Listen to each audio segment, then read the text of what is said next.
बाबा जी की प्यारी सात संगत जी, राधा स्वामी जी। सात संगत जी, ये बात सतगुरु महाराज जी के समय की है। जब एक सत्संगी सतगुरु से कहता है कि हे सच्चे पातशाह, मैं अपनी तकदीर से बहुत परेशान हूँ। मैं जिस काम में भी हाथ डालता हूँ उसी में असफल हो जाता हूँ। मेरा वो काम बनता बनता ही बिगड़ जाता है। काम बन भी जाता है लेकिन बाद में फिर बिगड़ जाता है और हर बार मेरे साथ ऐसा ही होता है और इसी की वजह से मेरे साथ कोई काम नहीं करना चाहता और मैं रोजाना मालिक की भजन बंदगी भी करता हूँ और उसके आगे विनती भी करता हूँ, हे मालिक मुझ पर मेहर कर, मेरे साथ जो भी हो अच्छा ही हो। लेकिन मेरे साथ हर बार ऐसा ही होता है, मुझे हर काम में असफलता ही मिलती है। तो उसकी ये बात सुनकर सतगुरु बड़े ही प्यारे तरीके से समझाते हुए कहते हैं कि मालिक अपने भक्तों के साथ कभी भी बुरा नहीं होने देता। वो तो सबके साथ अच्छा ही करता है। उसके किए गए हर कार्य में कोई राज जरूर छिपा होता है जो हमें समझ नहीं आता। हमारी बुद्धि उसे समझ ही नहीं पाती और उसे समझने के लिए मालिक की मेहर चाहिए होती है। जिस पर उसकी मेहर होती है केवल वही उसके भेद को समझ पाता है। और यहाँ पर सतगुरु से समझाने के लिए बहुत ही प्यारी साखी फरमाते हैं। सतगुरु कहते हैं कि एक गांव में एक फकीर रहते थे और जिस गांव में वो रहते थे उस गांव में पशुओं को पालने का रिवाज हुआ करता था। किसी ने अपने घर की रखवाली के लिए कुत्तों को पाल रखा था और किसी ने अपने खेतों में काम करने के लिए बैलों को पाल रखा था। तो उस गांव में सभी लोगों ने किसी न किसी जानवर को अपने काम करवाने के लिए पाल रखा था। तो वो जो फकीर उस गांव में रहते थे वो सदा ही मालिक की रजा में राजी रहते थे। तो एक दिन उस गांव के सभी कुत्ते मर जाते हैं और जब ये बात गांव वालों को पता चलती है तो वे भागे भागे उस फकीर के पास जाते हैं और कहते हैं कि हे गुरुदेव, हमारे गांव के सभी कुत्ते मर गए हैं। हमें लग रहा है कि कोई महामारी फैल गई है जिसके कारण हमारे गांव के सभी कुत्ते मर गए हैं। तो ये बात सुनकर वो कहते हैं कि कोई बात नहीं, इसमें भी अल्लाह की कोई मर्जी होगी, तुम चिंता मत करो। और दूसरे ही दिन उस गांव के दूसरे जानवर भी मर जाते हैं। जैसे कि किसी के बैल मर जाते हैं, किसी के मुर्गे मर जाते हैं और तीसरे दिन भी ऐसा ही होता है। तो गांव वाले परेशान होकर फिर उस फकीर के पास चलते हैं और कहते हैं कि हे गुरुदेव, पहले तो हमारे गांव के सभी कुत्ते ही मर गए थे और उसके बाद हमारे पशुओं की मृत्यु होने लगी है। किसी के बैल मर रहे हैं तो किसी के मुर्गे मुर्गियां मर रही हैं। ये अवश्य ही गहन चिंता वाली बात है।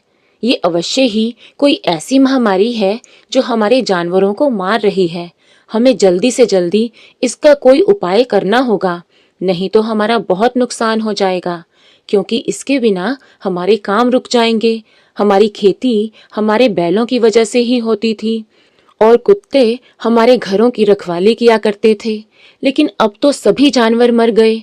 अब हमें अपनी चिंता सताने लगी है कि कहीं ये महामारी हम इंसानों में ना आ जाए। तो कृपया हमें इसका उपाय बताएं कि हमें अब क्या करना चाहिए। तो उनकी ये बात सुनकर वो फकीर कहता है कि इसमें चिंता करने वाली कोई बात नहीं है। आप इतनी चिंता क्यों कर रहे हैं? वो अल्लाह मालिक जो सृष्टि को चला रहा है, क्या उसको इसके बारे में नहीं पता? क्या उसे हमारी परवाह नहीं है?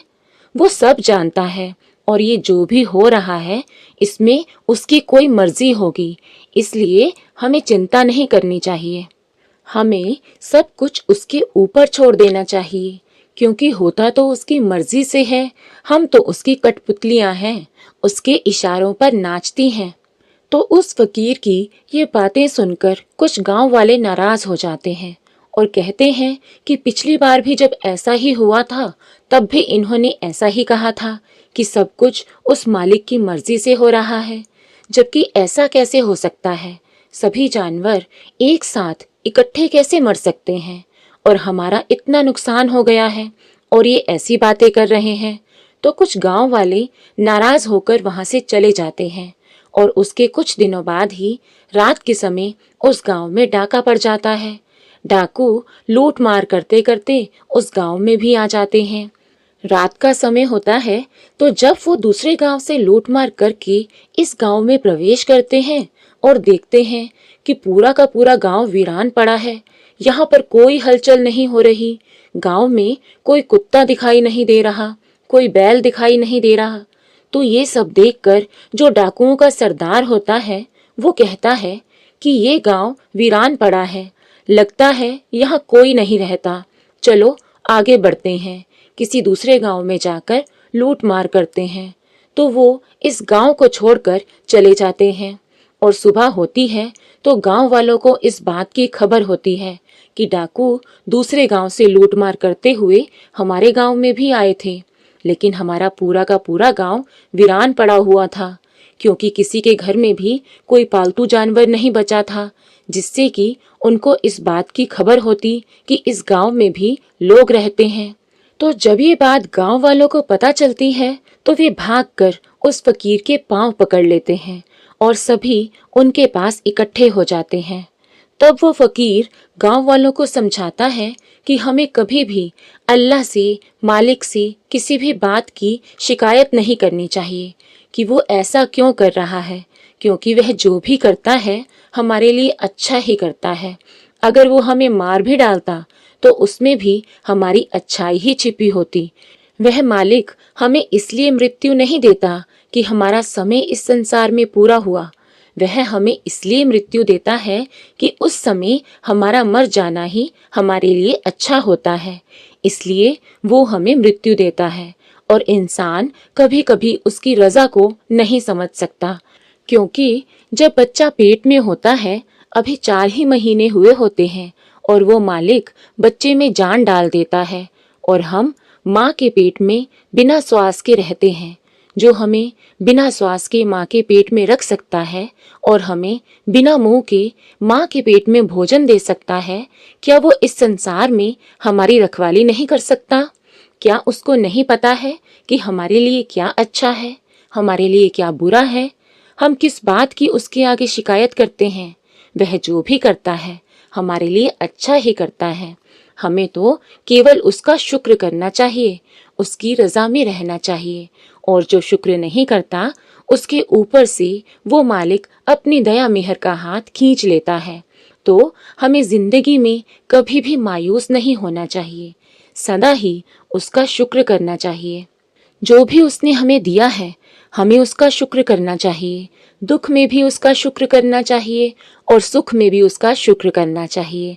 और हमें कभी भी उसके आगे किसी भी बात की शिकायत नहीं करनी चाहिए कि हमारे साथ अच्छा नहीं हुआ, क्योंकि हमारी बुद्धि उसकी रजा को समझने के काबिल नहीं है। ये बात तो केवल वही समझ सकता है जिस पर उसकी दया मेहर होती है। अंत में सतगुरु कहते हैं, तो जिंदगी में कभी भी हमें मायूस नहीं होना है, परेशान नहीं होना है, उसकी दी गई दातों का शुक्र करना है, उस मालिक की भजन बंदगी के लिए वक्त निकालना है। लेकिन हम तो शिकायतों से भरे रहते हैं। अगर हमारे कुछ पैसे कहीं गिर जाते हैं तो हम शिकायत करने लग जाते हैं। अगर हमारा कोई नुकसान हो जाता है तो हम शिकायत करने लग जाते हैं, जबकि हमें तो उसका शुक्र करना चाहिए, क्योंकि जब हमारा कोई नुकसान होता है तो उसमें भी उस मालिक की रजा होती है, उसमें भी हमारे लिए अच्छा छिपा होता है जो हमें दिखाई नहीं पड़ता। और अगर मालिक हमारे लिए एक रास्ता बंद करता है तो 10 और खोल देता है।